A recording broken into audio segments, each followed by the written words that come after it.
Hey guys, thanks so much for clicking on the video.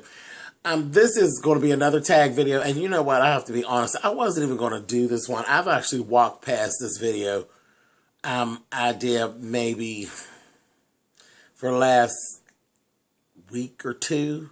It's the book tag, but I figured, what the hell? I've done all the rest of the tags, so I might as well go ahead and do it. It's going to be a little weird though, but okay, whatever. Let's just do it. I hope it doesn't come across too self-indulgent. If so, you guys will leave it in the comments. You'll write down there.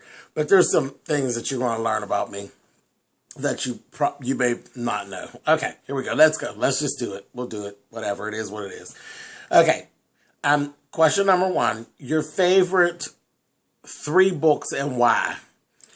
I'm going to have to say my favorite book that I've actually read thus far, I'm going to have to say is What Becomes of the Brokenhearted, which is Elon Harris, which is his memoir. It's my favorite. It reads better to me than all of his other books. The other books that, they're cool. Invisible Life and all of that. They're excellent books. But that one stood out so much to me because of there's so many similarities between he and I that it was literally scary when I looked like things that happened when he was growing up and the way he thought about certain things. It was just kind of scary. So I really enjoyed that book. I really, really did. So Elon Harris, What Becomes of a Brokenhearted. And I loved Patti LaBelle, Don't Block the Blessings. That was a really, really good book. And it told me a lot of things about Patti LaBelle that I didn't know. And I am a big, big, big fan of hers. So that was I really liked that one. RuPaul, his book, Letting It All Hang Out, exact same thing. There's so much more to Ru than just him slapping on wigs and makeup. He's really, really deep. He's very intelligent. And his life was very interesting. So I really enjoyed that. And I'm going to throw this other one in there, which is James Earl Hardy's B-Boy Blues. It was actually a series of books. And it was just so... At the time that I read it, it was just so... like, wow. Okay? It was really like, oh my God, I can't believe he wrote some of this stuff. So that's what it was. It was very very interesting, very entertaining. All right, question number 2. If you read the Bible, what 2 scriptures do you live by and why? I'm going to skip this question. That question is fully loaded. I'm going to skip that one. The Bible books, that's a whole nother subject for a whole nother video. That question is loaded, so I'm just going to move past that one for right now. And no, I don't read the Bible as much as I actually should, but I'm not even getting ready to get into that. I'm just not, this video is not for that. I'm not going down that road. Okay, number 3. What was one of the first books you ever read as a little child? I'm going to say that I actually read and nobody read to me. I would have to say it was like Dick and Jane and Spot when you get to school and they're actually teaching you to read. So I remember back that far. I remember back pretty far. My memories go back to like age 3. So, actually doing it on my own and reading Dick and Jane and Spot. That's what they used to teach you to read when you first got to school. Going and actually picking up a book and wanting to read it, I would have to say Judy Blume, Super Fudge. And then there was a series of Sweet Pickles books. Back in the day, I used to like those books. Sweet Pickles. Oh, hell. There was Dr. Seuss, too. Dr. Seuss and all. Yeah. Yeah. Okay. Anyway. All right. Number 4. Do you prefer fiction or nonfiction books? I'm going to say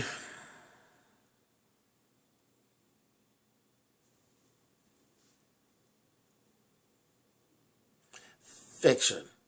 I'm going to say fiction. Well, the one thing, let me explain this, okay? Because this is the weird thing. I really don't like to read, okay? I really don't like to read. I force myself to read. I like to write. I am a writer. For those of you that don't know that, I think everybody pretty much knows that. I'm a writer and I actually have books.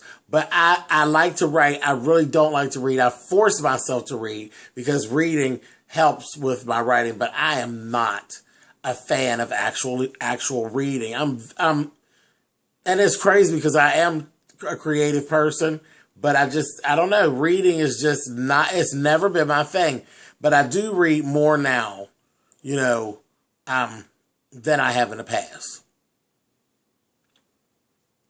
So I have to say fiction.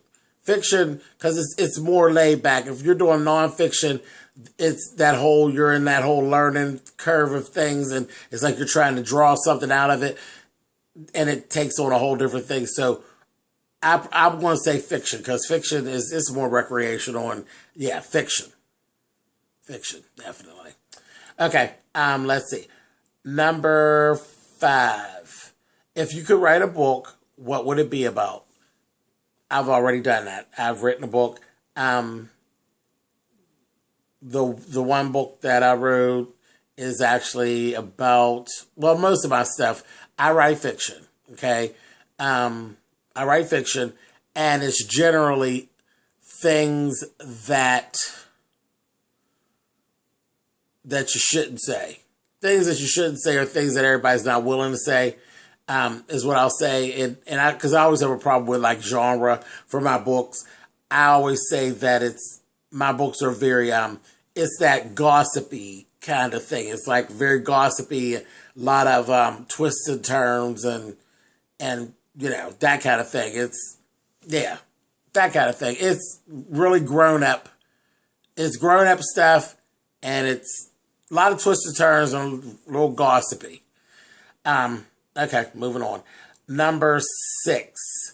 If you could write about your life story, what would the title be and why? I've actually already done that.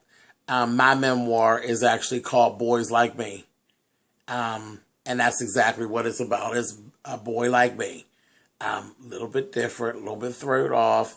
And it just goes, literally, my first memories are, I think, from like about 3 years old. And going all the way up to November of 2013. All right. Number 7. If you could write about someone in your life, who would it be and why?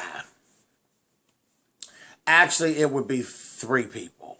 It would be my great grandmother, my grandmother, and my mother's sister. And it would actually be the very odd relationship shared with those 3 people.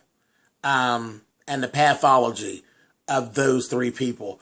But I probably never will write it because it's not my story to tell. It would be good reading, trust. Real good reading, okay? We'll read like a Lifetime story, but I don't think I would ever do it because it's not really my story to tell. All right, next one. Number 8. Have you read the entire Bible and how many times? Bam. Moving on. That's a whole other thing for another time. Number 9. How often do you read books? Like I said, I don't like to read, so it's like a force thing. Maybe I'm just going to say a couple times a year. Literally a couple times a year. I will sit myself down and I'll just take time and I'll just read. And I'll go through a couple of books. So, I hate to even try to give that a number. I'll just sit myself down. I will literally sit myself down and I'll take weeks at a time and I'll just read. So several times a year. Let's see, 10. If you could write a book about your days in high school, what would you call it and why? My days in high school. The title would be why the fuck am I here and when can I get up out of here? Hated high school. Hated it. Absolutely hated it. So, yeah, that would be it. Why the fuck am I here and when can I get up out of here? All right, so that is basically it. Yeah, this was a different, I don't know, this tag was a little bit different. I'm not going to say I didn't like it, but it was just different. It was, yeah, it's different. You can get into a ramble real quick with this tag if you don't watch. So, I don't know. But anyway, all right, guys, that's it. I gave it a shot. You can thumbs up or thumbs down. And, hey, it is what it is. I'll catch you guys on the next video. All right, guys. Bye for now.